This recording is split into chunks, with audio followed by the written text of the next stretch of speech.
Que bom estar aqui neste encontro e poder compartilhar um pouquinho do nosso conhecimento, da nossa formação e levar as informações às nossas famílias e às pessoas que buscam por conhecimento.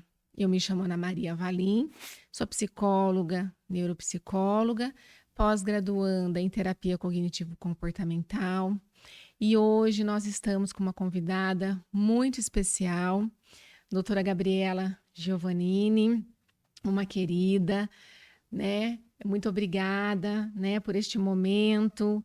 É uma profissional no qual eu confio muito e estou muito feliz por estar presente aqui conosco. Seja bem-vinda à Clínica Viverecer, seja bem-vinda à Sede Demais. E eu vou apresentar um pouquinho a doutora Gabriela para vocês. Doutora Gabriela é residente médica em psiquiatria pelo Hospital das Clínicas de Ribeirão Preto, pós-graduanda em psicogeriatria pela USP São Paulo, preceptora pós-graduação de cuidados paliativos pelo Hospital de Albert Einstein, preceptora da residência médica de psiquiatria do Instituto Bairral de Psiquiatria. Certo, doutora Gabriela? Certo, muito obrigada, Ana e pessoal da clínica. Estou muito feliz em estar aqui e poder compartilhar um pouquinho aí esse tema tão importante. Muito nós que agradecemos. Hoje a gente vai falar um pouquinho sobre a saúde mental, né, do trabalhador. E nós sabemos que o excesso de trabalho tem sido muito prejudicial à saúde mental do trabalhador, né, doutora? Cansaço, cansaço extremo, muita ansiedade, né? Muitos compromissos, muitas angústias, tem impactado. Pandemia, um marcador histórico, né, sobre as questões dos transtornos mentais, né, associado ao trabalhador. Doutora, eu gostaria de saber, na sua prática, né, no seu cotidiano, quais são os transtornos, quais são os transtornos mentais que as pessoas mais sofrem atualmente em relacionados ao trabalho? Isso, então, principalmente na prática clínica, né? Então, no consultório, lembrando que eu trabalho em hospital, que a gente acaba tendo outros tipos de transtornos ali, né? Mas na clínica é extremamente frequente os transtornos ansiosos, né? Lembrando que os transtornos de ansiedade aí é o transtorno mais prevalente no Brasil, né? O Brasil é o campeão, então nós temos muitos transtornos, lembrando que existe o TAG, o transtorno de ansiedade generalizado, que dentro, né, de todos os transtornos de ansiedade, esse é o mais prevalente, mas também o transtorno do pânico, né, muito comum também, as fobias, né, fobias específicas, fobia social, a antiga hipocondria, né, a ansiedade por doença. Sim. Então, tudo isso, os transtornos ansiosos, sem dúvida alguma, é o mais Hum. prevalente dentro da clínica. E seguido aí da depressão, né, do transtorno depressivo maior. Então, a gente vê bastante o adoecimento desses trabalhadores. Eu acho que a pandemia abriu os olhos, né? A gente já vinha mais atento a essa questão da saúde mental do trabalhador, mas eu percebi que na pandemia isso aumentou significativamente, porque teve muitas mudanças também, né? O pessoal foi para começou a fazer home office, e aí Sim. começou a ter jornada dupla, tripla, né? Com família dentro de casa. Os limites acabaram sendo ultrapassados, né? Então, do que é trabalho, o que é lazer, o que é o quarto para dormir, o que é o quarto para estudar, né? Para trabalhar. Uhum. Então, e também o burnout, né? Que seria ali o transtorno específico, né? Uma síndrome específica do Uhum. trabalhador relacionado ao trabalho, Uhum. né? Então, esses. E também, se a gente puder acrescentar mais um transtorno, o abuso das substâncias, em especial o álcool. que vem muitas Exatamente. das vezes como uma maneira de regular Uhum. as emoções, né? Uma maneira muito ruim. Exatamente. E você percebe, a gente falando da pandemia, que houve esse aumento, então já falando da questão, né, da substância química relacionada ao álcool também, dessa Sim. dependência, que houve também um aumento desse uso excessivo? Sim, sem dúvida alguma. E principalmente, né, essa observação na prática clínica e também começaram a sair alguns trabalhos em relação à mulher. Então, a mulher começou a beber mais, né? Então, começou, a beber seja para dormir, seja para conseguir relaxar, ou por aquele merecimento, né? Ah, eu trabalhei demais, eu mereço. Então, com Hum, certeza houve esse aumento. E uhum, aí entra aquilo, né? Começou um abuso dessas substâncias e aí existe uma vulnerabilidade genética. Algumas pessoas que são mais suscetíveis, mais vulneráveis geneticamente, acabaram ali caindo na dependência química mesmo, né? No alcoolismo. Então você cria um outro problema. eles vão se agravando, Sim, né? vão Uhum, se somando, né? E aí cada uhum, vez mais o uhum. prognóstico, a evolução vai ficando complicada, né? Sim. Doutora, quais são os sinais que uma pessoa demonstra estar doente, né? E como que a gente consegue identificar se essa doença, se isso está relacionado com o trabalho? Sim. Eu costumo falar muito para os meus pacientes que assim, a gente precisa identificar, separar aquilo que é sintoma e aquilo que é esperado para aquela situação, Uhum, né? E o sintoma, o conceito, é justamente quando começa a ficar muito frequente e muito intenso determinado, por exemplo, eu começo a ter perda de concentração, né? Eu tenho uma dificuldade de atenção, eu começo a ter um prejuízo no meu sono, mas isso não é pontual. Isso não é porque eu tive um dia de trabalho mais estressante, né? Isso é algo que começa a acontecer diariamente, né? Isso começa a trazer um impacto na minha funcionalidade, no meu dia a dia. Então eu começo ali a não desempenhar como eu desempenhava antes, uhum, eu começo a não dar conta, né? Então, seja por uma questão de atenção, a memória começa a falhar, começa a ficar mais irritada, né? Então, sou uma pessoa tranquila e de repente tô ali dando resposta torta para as pessoas, aham, né? sim. Então essa irritabilidade que não é minha começa a acontecer de uma maneira mais frequente. Eu começo a perder a Hum, energia, eu hum, começo a perder a motivação, né? Então tudo aquilo que está em excesso a gente precisa ficar atento para sintomas. E aí que a gente vai separar, né? Será que esse sintoma é só um sintoma, não faz parte de um adoecimento, de um transtorno? Porque também existe hum, isso. Para a gente falar num transtorno, tem que ter um conjunto de sintomas, né? Não é só você ficar triste, não é só você ficar irritado ou com baixa energia. hum, Existe toda uma categorização, né? Um estudo em cima disso. Então a gente precisa identificar, isso é um sintoma da depressão, né? Isso se encaixa no episódio depressivo, isso se encaixa num burnout, ou isso é um transtorno de ansiedade, ou não, né? São só sintomas reativos a essa situação, hum. porque isso vai mudar o tratamento, né? Exatamente. Não pode ser algo isolado, Não né? pode Tem ser que ter algo um, isolado. um conjunto ali de fatores e de sintomas para realmente Sim, conseguir, né, diagnosticar, porque sim. senão tudo também cai no fator Patológico. patológico. E a gente leva em consideração não só a quantidade de sintomas, mas o tempo também. O tempo é super importante nos diagnósticos psiquiátricos, né? Hum, Porque senão todo mundo vai ser tag, todo mundo se preocupa, né, em determinado momento excessivamente, todo mundo eventualmente fica mais irritado, né, todo mundo começa às vezes ali a ter um prejuízo no sono, mas o hum, ponto é o quanto que isso se intensifica a ponto de ser tão frequente, impactar, né, no seu dia a dia, te trazer um sofrimento. hum, Né? Então, uma vez no Congresso falaram isso, no Congresso brasileiro. Se a gente não tomar esse cuidado, todo mundo vai ser tag, né? Então, diante dos estressores do mundo atual, né? Todo mundo tentando acompanhar a velocidade da internet, uhum, não dá. Se você uhum. não tomar esse cuidado, todo mundo adoece. E falando na internet, muitas informações, Uhum. né, doutora Gabriela? E aí também as pessoas, atualmente, elas acabam também se autodiagnosticando. Sim. Sim, né? Acho sem que também, dúvida.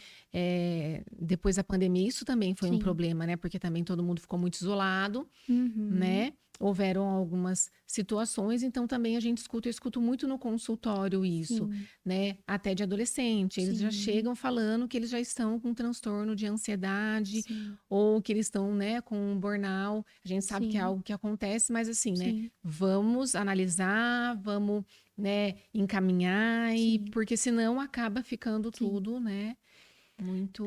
A informação ela é super importante, né? Acho que a gente está vivenciando um momento da psiquiatria muito privilegiado, Uhum, desmistificando os transtornos, chamando a atenção, olha, cuidado, se você apresenta isso, né, vale a pena uma avaliação, busque uma uhum, ajuda, né? Então, para você poder fazer essa identificação, mas nunca você se diagnosticar, porque é uhum. isso, né? Tem todo um cuidado que a gente tem dentro da clínica, né? O psiquiatra estuda para isso, o psicólogo estuda para isso, para que a gente possa ali separar o que é esperado, né, e o que é patológico.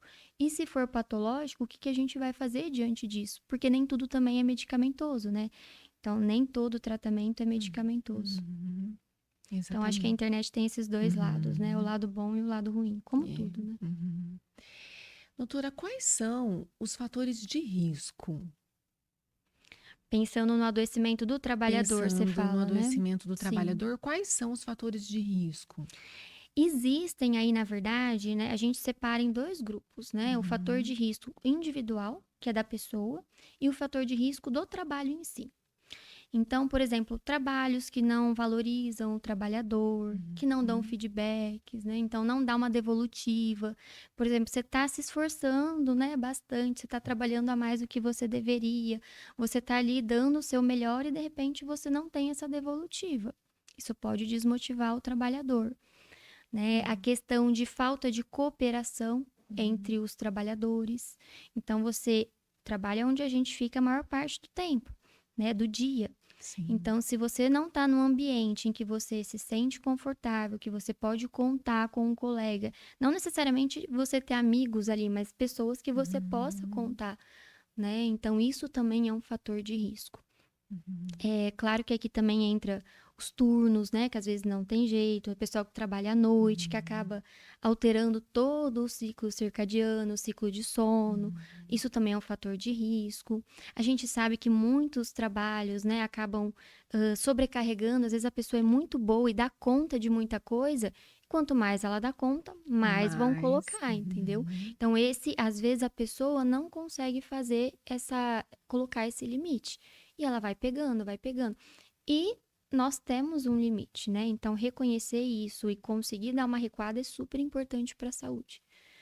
E aí, entre os fatores individuais, tem pessoas que às vezes até reconhecem, mas tem uma questão de competitividade que é intrínseca dela. Então, a pessoa quer se destacar, a pessoa exatamente. não aceita, Uhum, né?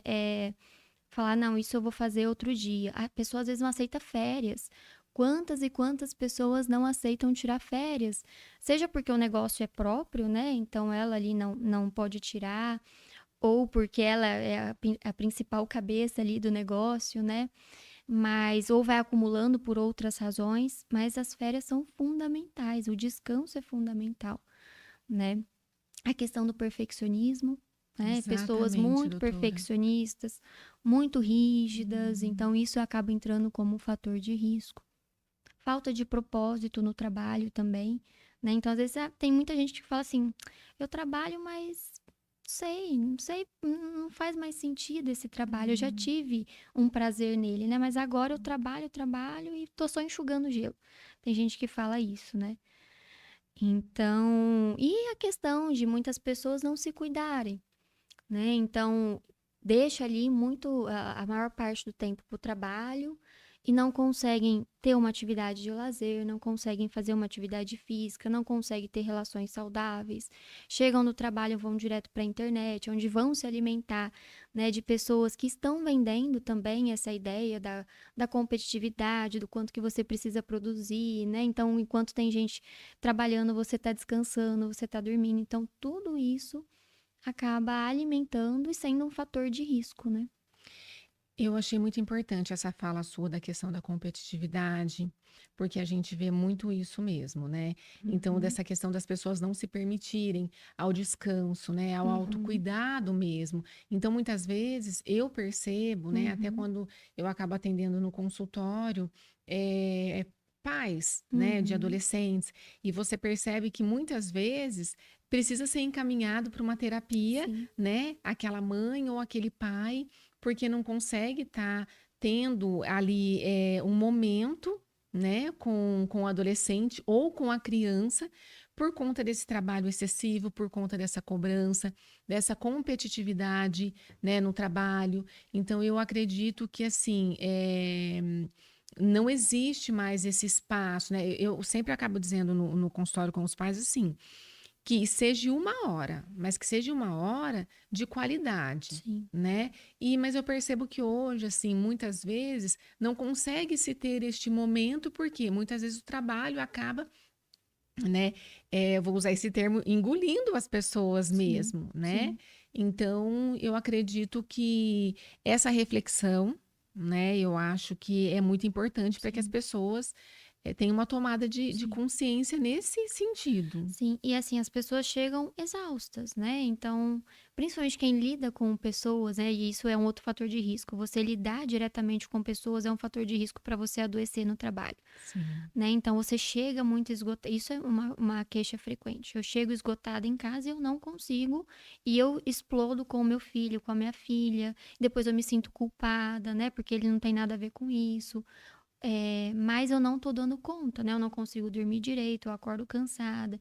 E é onde começa a entrar a questão dos sintomas, né? Uhum, Então, exatamente. Doutora, agora eu falei dos fatores, né? Fiz a pergunta dos fatores de risco e eu gostaria de saber um pouquinho, né, sobre os fatores protetores, né? O que que você, né, orientaria, né, o pessoal que está nos assistindo, uhum. né, em relação a isso? Os fatores de proteção, na verdade, a gente pode jogar para tudo, né? Não só para o adoecimento do trabalhador, mas para todos os transtornos psíquicos aí. Pensando, né, principalmente nos transtornos de ansiedade, na depressão. É você poder, primeiro passo é reconhecer que você tem uma limitação, né? Então, acho que essa questão do limite é o que falta muito hoje em dia, que é o que eu percebo na clínica. Então, você se permitir, né, ter um espaço de lazer, é você se permitir praticar uma atividade física. Muitas pessoas falam, mas eu não tenho tempo, né? Eu vou. Ou pessoas que estão estudando, por exemplo, eu vou estar perdendo tempo fazendo atividade física, mas a atividade física ela é fundamental, né? A atividade física, eu falo que ninguém sai do meu consultório sem, e eu falo até o fim, né? As pessoas vêm todas orgulhosas quando conseguem fazer atividade Aham. física. Olha, eu demorei 6 meses, mas eu consegui, tá aqui a minha Uhum. atividade. Porque hoje não tem uma área da medicina que vai falar contra isso. Todas elas vão recomendar. Você cria novas conexões cerebrais, você cria novos vasos sanguíneos, né? Você cria novos neurônios. Então, Uhum. você tem uma neuroplasticidade diante da atividade física, né? Então, ajuda ali a diminuir o estresse do dia a dia. Então, a Uhum. atividade física tem que fazer parte de todo mundo, né? Desde a criança até o fim da vida. Então, Uhum. para todas as idades. A alimentação, que é um outro pilar que vem se falando cada vez mais, né? Uhum. Tá bem alto os estudos dentro da Sim, sim. psiquiatria, essa relação do intestino e do cérebro, né? Então, o quanto que uma alimentação, por exemplo, você tá super cansada, você não quer cozinhar, e aí você acaba caindo muito nos fast food, né? Nos ultraprocessados. Mas isso é uma dieta considerada inflamatória, né? E aí é uma inflamação que leva à inflamação intestinal e, consequentemente, vai levar a uma inflamação cerebral. E o estresse, a ansiedade, né, o burnout, a depressão, em partes, né, o processo patológico tem a ver com uma inflamação. Então, a alimentação, uma alimentação de qualidade, ela é super importante também como um fator protetor, tá? Uhum. As relações, né? E acho que isso não tem como não falar. Você poder ter relações saudáveis, Saudáveis. com quem contar, né? Você poder ter momentos ali só para jogar papo fora, Uhum. sem falar de trabalho, porque tem isso, né? Então, o Hum. pessoal às vezes até brinca lá no hospital, ó, vamos sair para comer, mas não vamos falar de psicofármaco, por exemplo, Uhum. né? Não vale falar de medicação, não vale falar de caso clínico. Vamos distrair um pouquinho. Vamos distrair um pouquinho, mudar o foco, né? Uhum. Então, falta muito isso, sabe?